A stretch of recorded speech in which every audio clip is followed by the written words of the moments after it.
Merhaba arkadaşlar, kanalıma hoş geldiniz. Bugün sizinle beraber bu hafta para ve kariyer hayatınızda sizi neler bekliyor bunlara bakacağız. İlahi Güç'ten en net bilgileri alarak aktarabilmek için niyetimi alıyorum. Enerjiye dahil olmak için kanalıma abone olmanız yeterli olacak. Kartları hazırlayıp hemen geliyorum.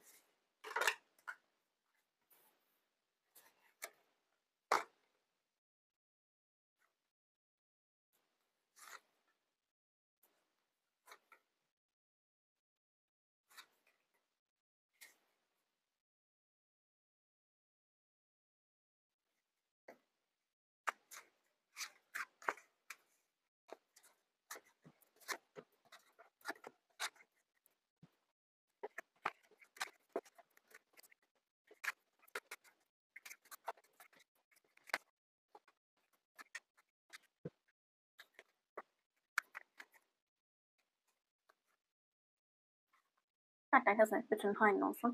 Çalışmayan arkadaşlarım, okuyan arkadaşlarım kariyer ve eğitim olarak alabilirsiniz.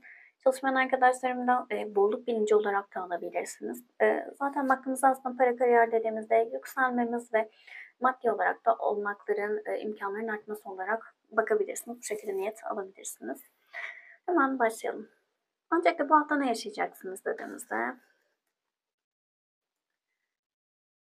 yeni hayat kartı, vazgeçmek, dönüşüm, hata ve kupa ikilisi.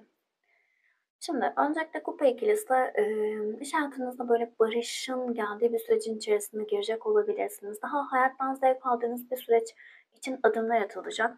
Şimdi burada şöyle söyleyeyim. Öncelikle iş değişikliği yapmak isteyen arkadaşlarım varsa, şu an bulunduğunuz işten memnun değilseniz, artık burada bir vazgeçişin olması gerektiğini, yani özellikle böyle düşüncesi olan arkadaşlar için vazgeçişin olması gerektiğini söyleyebilirim. Burada hata mı yapıyorum, yapmıyor muyum? Ya da bu işin içerisinde olmamalı mıyım? Hata mı bu iş yerinde olmam gibi düşünceleriniz olabilir. Ama maddi korkularınız da olabilir burada adım atmayla ilgili. Ama sistem size diyor ki yeni hayat kartıyla hayatla ilgili alınan kararlarda kendini yenilemek, şifalanmak. Burada alacağınız kararlar özellikle iş değişikliği yapmak isteyen arkadaşlarım varsa yeni kurulacak olan ortaklıklarla, ki kupa ikisi de bunu söyler, çok daha güzel bir enerjinin içerisinde, bulunduğunuz bereketinizin içerisine artacağı bir sürece doğru gireceğinizi söylüyor. Ki maddi kazanç ve kurulan iş ortaklığı para konusunda yükselişe geçmek dönüşüm kartıyla beraber. Yani burada artık bırakmanız gereken bazı durumlar var. İş değişikliği yapmak isteyen arkadaşlarım, düşüncesi olan arkadaşlarım bir teknik alabilirsiniz, karar verebilirsiniz. Bu size çok olumlu dönecek bir durum olabilir. Böyle bir durumum yok, benim iş değişikliği gibi bir düşüncem yok diyorsanız da burada bırakmanız gereken, iş hayatınızla ilgili bırakmanız gereken bazı düşünceler var. Özellikle hata yapmak, başarısız olmak gibi korkularınız varsa bu sizin genel iş hayatınızdaki başarınızı, bolluğunuzu, bereketinizi ya da kariyerinizdeki, eğitiminizdeki ciddi şekilde engelliyor olabilir. Yani hata yapmaktan korktuğunuz için yeni başlangıçları kapatıyor olabilirsiniz, fikirlerinizi söylemiyor olabilirsiniz, adımlar atamıyor olabilirsiniz. Değişim ve dönüşme kendinizi kapatıyor olabilirsiniz. Bulunduğunuz iş yerinizde yenilikler oluşuyordur ama siz kendinizi korktuğunuz için, kapattığınız için bu alanda siz geride kalıyor olabilirsiniz ve bu da sizin her türlü performansınıza etki yaratıyor olabilir. Burada artık dediğim gibi yeni bir iş kurmak isteyen, yeni bir işe geçmek isteyen arkadaşlarım varsa burada güzel bir enerji var. Bu değişikliği yapmak size çok daha maddi olarak da kazanç ve mutluluk olarak da kazanç sağlayacağını söyleyebiliriz. Böyle bir durum olmayan arkadaşlarım da iş hayatında başarısız olma korkusu, hata yapma korkusuyla ilgili değişim ve dönüşüme kalbinizi açmanız gerekiyor. Çünkü bu korku sizin ilerlemenize ve para kazanmanıza engel oluyor diyebiliriz. Bunu değiştirdiğiniz takdirde çok güzel enerjiler sizin için de aktif olacak. Potansiyel zaten fazlasıyla var. Neden böyle bu duyguların içerisindesiniz, bunları yaşayacaksınız dediğimizde değnek altılısı konuşuyorum. Sessizlik, kutsallık, tekrar dönüşüm kartı geldi. Çok güzel. Zararlı, efkarlı düşünce içinde olmak, kendini bitirmek, bedenine zarar verecek tüketimler, her şeyi tek başına yapmak, zorluklar ile mücadele, sıkıntıların kısa sürede bitmesi. Neden bu durumun içerisindesiniz? Uzun süredir kendinizi kapatmış olabilirsiniz. Şimdi özellikle çok fazla negatif enerjinin içerisinde kalmış olabilirsiniz. Korkular sizi sarmış olabilir. Başarısız olma korkusu, yeni adım atarsam işte düzenim bozulacak, tekrar aynı düzeni kurabilir miyim korkusu olabilir. Kendinizi yardıma kapatmış bir yapıda olabilirsiniz. Örneğin iş hayatınızda biraz önce söylediğim örnekler üzerinden gidersek yeni bir teklif almışsınızdır. Bir ortaklık teklifidir. Daha iyi olacağını düşünüyorsunuzdur aslında ama yapabilir miyim, anlaşabilir miyim gibi. Hep tek başınıza bir şeyleri halletmiş bile olabilirsiniz. Böyle zorunda olduğunuz inancı, yani tek başıma ilerlemeliyim inancı sizde olabilir. Bunun yanı sıra diğer örnekten de gidersek iş hayatınızda bazı değişiklikler oluyordur, yenilikler geliyordur ama siz başkalarından yardım almaya kendinizi kapatmış biri olabilirsiniz. Tek başınıza yapmanız gerektiğiyle ilgili inancınız olduğu için burada artı şeyler elde edebilecekken kendinizi geriye çekiyor, geriye düşürüyor olabilirsiniz. Bir süredir bunu yapıyor olabilirsiniz. Değişime ve dönüşüme kendinizi kapatmış olabilirsiniz. Daha çok içsel olarak bir şeyleri yaşadığınız, kendinizi içsel olarak durdurmanız gerektiği, düşüncelerinizi söylememeniz gerektiği, yeniliklere kendinizi kapatarak ya bak böyle diyorsunuz ama şunu yaparsak daha iyi olur demediğiniz, yeni fikirler üretmediğinizle ilgili artık sistem tarafından bir uyarılma aşamasında olduğunuzu söyleyebiliriz. Şimdi değnek altılısı geldi. Değnek altılısı başarıyla sorunları aşmaktan bahseder. Yeni başlangıçlardan ve güzel dönemlerden, zaferlerden bahseder bize. Özellikle zafer kazanmakla ilgili. Burada kırmanız gereken çok ciddi şeyler var. Potansiyeliniz çok yüksek, çok başarılı olabilecek bir potansiyeliniz var. Ama bu zamana kadar bu potansiyeli kullanmayı tercih etmemiş biri olarak görünüyorsunuz. Bu yüzden de şu anki enerjiler sizi ya bir iş değişikliğine sürüklüyor ya da iş yerinizde bazı size hizmet etmeyen düşünceleri geride bırakmanız adına sizi zorluyor. Bilinçaltınızda sizi asıl engelleyen ne? Buna bakalım. Kupa üçlüsü. Evet, yeni başlangıçlara kapalı birisiniz. Deli kartı geldi. Gözlemci takip eden, baskın, sahte. Dileğin gerçekleşmesi, eline geçecek küçük miktarda para. Şimdi sahte yaklaşmak, kimliğini gizli tutmak, sinsi bir şekilde kendini sergilemek, baskın, uygunsuz ve zamansız yakalanmak, bir durumun açığa çıkması beklenmedik bir şekilde, bir olayın perdesinin kalkması, takip eden, gözlemci, deli ve kupa üçlüsü dedik. Şimdi burada şöyle bir şey var. Bilinçaltınızda başarılı olmakla ilgili kas ile ilgili birçok videoda paylaşım yaptım ama bilgi aktardım. Hiç denk gelmemiş arkadaşlarım, bilmeyen arkadaşlarım YouTube'dan bakabilirsiniz kas testini. Bilinçaltınızdaki, yani şu an söyleyeceğim şeyler bilinçli tarafınızda hayır ben böyle değilim olarak çıkacaktır. Yani birçok kişi hayır ben böyle değilim diyecektir. Ama bilinçaltında kas testine baktığımızda öyle olduğunu göreceksinizdir. Birçoğunuz için en azından. Şimdi burada başarılı olmamalıyım, potansiyelimi göstermemeliyim gibi bir inancınız olabilir. Sanki burada başarılı olursanız, güzel enerjilere geçerseniz sizinle ilgili insanların düşüneceği şeylerin değişeceğini, sahte insanlarla karşılaşabileceğinizle ilgili bir inancınız olabilir. Çok fazla para kazanmamanız gerektiğiyle ilgili bir inancınız olabilir. Bakın elinizde geçecek küçük miktarda para diyor, büyük demiyor, küçük miktarda. Bazı insanlar çok para kazanmak istemezler bilinçaltında.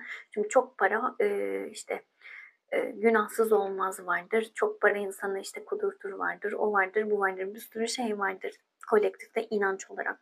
Bunlardan biri sizde olabilir. Kendi potansiyelinizi göstermekten çünkü korkuyorsunuz. Şimdi kupa üçlüsüyle beraber kupa üçlüsü sevgi dolgusal dönemlerden, sevinç dönemlerinden de bahseder, kutlamalardan da bahseder ama üçlü durumlarda yani birazcık böyle aldatılma teması da olabilir, barındırabilir. Kendinizi yeni başlangıçlara layık görmüyor olabilirsiniz. Yeni başlangıçlara kapalı biri olabilirsiniz. Bilinçaltınızda daha çok kendi potansiyelinizi göstermemeniz adına bir inanç olabilir. Mesela çok para kazanmakla ilgili inanç olabilir ikinci durum. Mesela çok para kazanırsanız, kendi potansiyelinizi göstererek çok para kazanırsanız etrafınızda sahte insanlar olabilir mesela. Böyle bir inanç olabilir. O yüzden de birçok insan çok para kazanırsa, bende de daha önceki çalışmalarımda bu çıkmıştı. Çok para kazanırsa etrafındaki insanların onu gerçekten, kişiyi gerçekten sevip sevmemesiyle ilgili, gerçek sevgiden mi ya da paradan dolayı mı onun yanında olacağı ile ilgili korkularının olduğu ortaya çıktı. Anlatamadım ama umarım anladınız. Yani çok para kazanırsam acaba etrafımdaki insanların bana sevgisi paradan dolayı mı olur yoksa Pelin olduğum için mi olur? Gibi bir korkunun olduğu çıkmıştı mesela. Bu çok yaygın çıkan bir inançtır. Böyle bir durum olabilir. Ama bilinçaltındaki kök inançlar kişiye özeldir. Çok farklı anlamlar olaylardan çıkabiliyor. O yüzden kas testi çok basit şekilde yapılabilen yöntemleri var.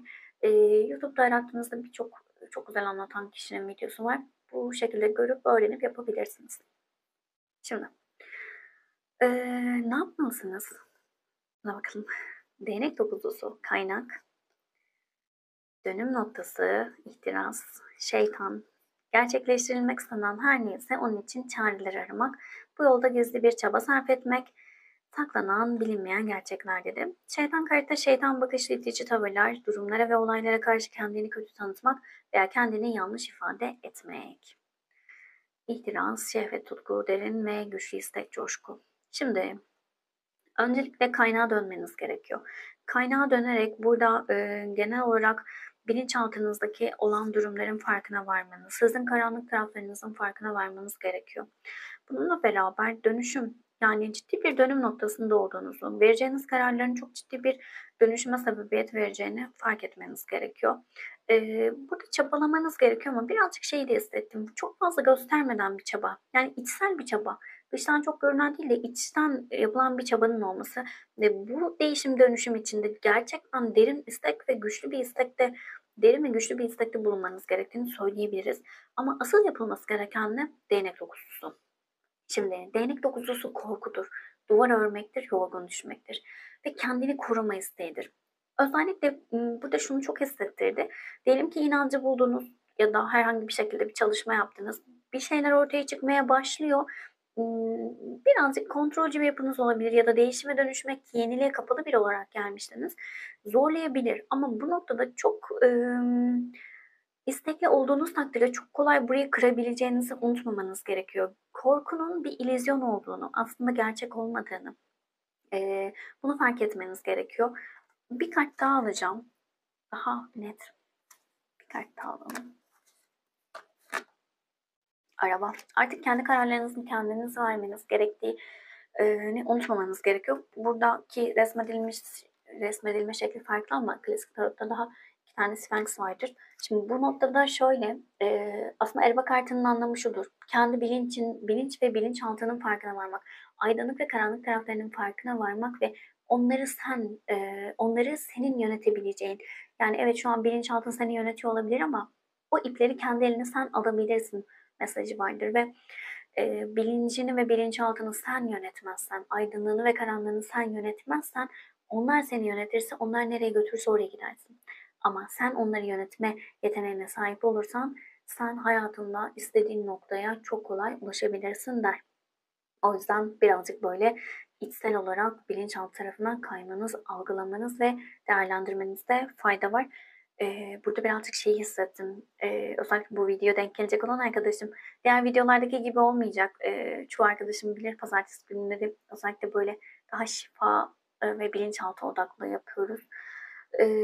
Şimdi bu noktada burayı izliyorsan ciddi bir değişim ve dönüşümün ortasında olabilirsin. Bunu neden söylüyorum? Kule kartını yaşamamak adına. Sanki burada bu açılımda biraz şu mesaj vardı. Değişmek zorundasın. Bırakmak zorundasın. Yeniliğe kalbini açmak zorundasın. Bunları yapmazsan son noktaya doğru gidiyoruz. Yani o kule sistemin daha acı verici değişimlerinin olacağı sürece doğru gidiyoruz mesajı var. O yüzden kolaylıkla olmasına niyet edin ve bırakılması gerekeni bırakın. Başlanması gerekene başlayın. Harekete geçin yani. Bunları yaparsanız sonuç ne olur dediğimizde çok güzel geldi. Manevi yandan güçlenmek, zorlukları aşmak, sıkıntıların sona ermesi. Artan enerji, yükselen artan geldi. Yükseldiğiniz, arttığınız bir süreç olacak. Geçiş sürecin içerisinde olacaksınız. Çok farklı bir bakış açısına doğru geçeceksiniz. Şimdi gizli, bilinmeyen birinden gelen sinyal takip edildiğini hissetmek, kim olduğunu çözümleme düşüncesi. Kendinizi fark ettiğiniz bir sürecin içerisine girecek olabilirsiniz. Gelen mesajları daha kolay anlamaya, algılamaya başladığınız bir süreç olabilir. Bu nedir? Fırsatları artık böyle çok daha kolay böyle anlamaya başladınız. Ya bak ben bu işi yaparsam daha mı iyi olur dediniz. Ya da şuraya başvurursam daha mı iyi olur dediniz ve sürecin içerisine girecek olabilirsiniz. Yani gelen mesajları daha net görmeye başladığınız, daha akıllıca, daha kurnazca, keskin zekanızı kullandığınız bir süreçte olacak olabilirsiniz. Şimdi kurnazlık kartında evet aldanmak, aldatmak, işte arkadan iş çevirmek, gerçek olmayan bir durum, keskin zeka, açgözlülük vardır ama burada bize verilen mesajı daha çok o maskeyi artık indirip gerçeklerle yüzleşme zamanı ve keskin zekamızı kullanma zamanının geldiğini aktarır. Para Prensi o kadar güzel geldi ki. Tılsım Prensi. Tılsımlar zaten bize paradan bahseder. Şimdi Tılsım Prensi'nde de şöyle bir anlam vardır. Çözülemeyen sorunların çözülmesi. Şimdi burada öyle bir şeyin içerisinde olacaksınız ki e, yani bazılarınız için çok daha kısa bir süre olabilir. Bazıları daha uzun bir süre olabilir ama burayı hallettiğinizde, burayla yüzleştiğinizde, burayı şifalandırmaya başladığınızda hayatınızda her konuda çözülümlerin olduğunun farkına varacaksınız. Sadece para konusu değil. Paranızla ilgili, maddi gelirle ilgili, nakit akışı ile ilgili değişiklikler olacak. Belki gayrimenkul vesaire bu tarz bir değişiklik olacak ama şimdi mesela parayla ilgili baktığımızda para, bolluk, bereket bizim dişil enerjiyle olan enerjimizi aktarır. Dişille olan enerjiniz, dişil enerjilerle ilgili yaşayacağınız durumlardaki iyileşmeler, bunları çok daha net görmeye başladığınız bir sürecin içerisinde olabilirsiniz. Aile ilişkilerinizde değişiklikler olabilir vesaire vesaire. Yani buradaki bir kırılım birçok konuda sizi şifalandıracak diyebiliriz. Bir kart atmıştı. Onu da mesaj olarak alalım. Kılıç onlusu. Evet. Tanıklık kartı. Şimdi kılıç onlusunda şu vardır. Aslında biraz önce söylediğim şeye çıkıyor. Yani e, mesela kuleden biraz daha iyidir kılıç onlusu. Birçoğunuz çok kötü bir durumda hissediyor olabilir kendini maddi olarak. Ya da şöyle söyleyeyim işte iş hayatında hep iş arkadaşlarınızdan darbe yemişsinizdir. İşte hiçbir zaman hakkınızı alamamışsınızdır. Mesela işte patronlarınız hakkınızı vermemiştir. İşte yükseleceksinizdir, çok çok iyi seviyedesinizdir, sizin hakkınızdır ama başkaları başka şekilde işin içerisine girmiştir, yükselememişsinizdir. Her neyse, ciddi şekilde bu zamana kadar yaralar almış olabilirsiniz. Şimdi yeni bir başlangıç diyor sistem. Şimdi şamanların da mesajını verelim ve bitirelim. Güzel bir açılım oldu. Şifa olsun hepinize. Şimdi tanıklık kartı geldi. Ters geldiği için şifa mesajını veriyor bize. Ve diyor ki ön yargılarınızı, fikirlerinizi ve içinde bulunduğunuz duruma ilişkin duygularınızı kabullenin. Ancak herhangi birini değiştirme dürtüsüne karşı koyun. Kontrol etme duygusuna kapılmayın. Bunun yerine birkaç derin nefes alıp yapmak zorunda olmadığınız şeyleri yapmamanın keyfini çıkartın. Dünyanın kendi kendine döndüğünü kabul edin dedi. Öz mesajı da diyor ki tanık olan kişi hiçbir eylemde bulunmadan sadece gözlemler. İçsel dinginliğinizi geliştirerek, olaylara daha yukarıdan bakarak değerlendirerek daha doğru kararlar verebilirsiniz. Başkalarının sorunları karşısında içsel dinginliğimizi koruyabilirsek, onlara daha iyi duyup doğru tavsiyeler verebiliriz. Bazen o kadar dingin oluruz ki diğerleri için bir ayna oluruz. Böylece onlar bizim varlığımız aracılığıyla kendi cevaplarını alır. Yaşadığınız olaylarda görmeniz gereken şeylere odaklanmanız gerekiyor. Büyük resmi görmeniz gerekiyor. Yani örneğin bu zamana kadar iş hayatınızda hep aldatıldıysanız, hep arkanızdan işler çevrildiyse burada dönüp bakıp siz kendinizi hangi konuda aldatıyorsunuz buna odaklanmanız gerekiyor. Mesela kendinizi kandırıyorsunuz. Neden kandırıyorsunuz? Çünkü potansiyelinizi göstermemeniz gerektiğiyle ilgili bir inancınız var. O yüzden ilk başta dışsal çevreyi değiştirmektense, bunun için çabalamaktansa kendi iç dünyanıza dönüp burayı şifalandırmaya çalışmanız gerekiyor diyebilirim. Kolektif bir açılım. Hepsiyle uyumlanamayabilirsiniz ama içerisinden mesajlar almaya odaklanın. Videoyu beğendiyseniz beğen tuşuna basabilir, abone değilseniz abone olabilirsiniz. Teşekkür ederim vakit ayırdığınız için. Başka videolarda görüşmek üzere. Hoşçakalın.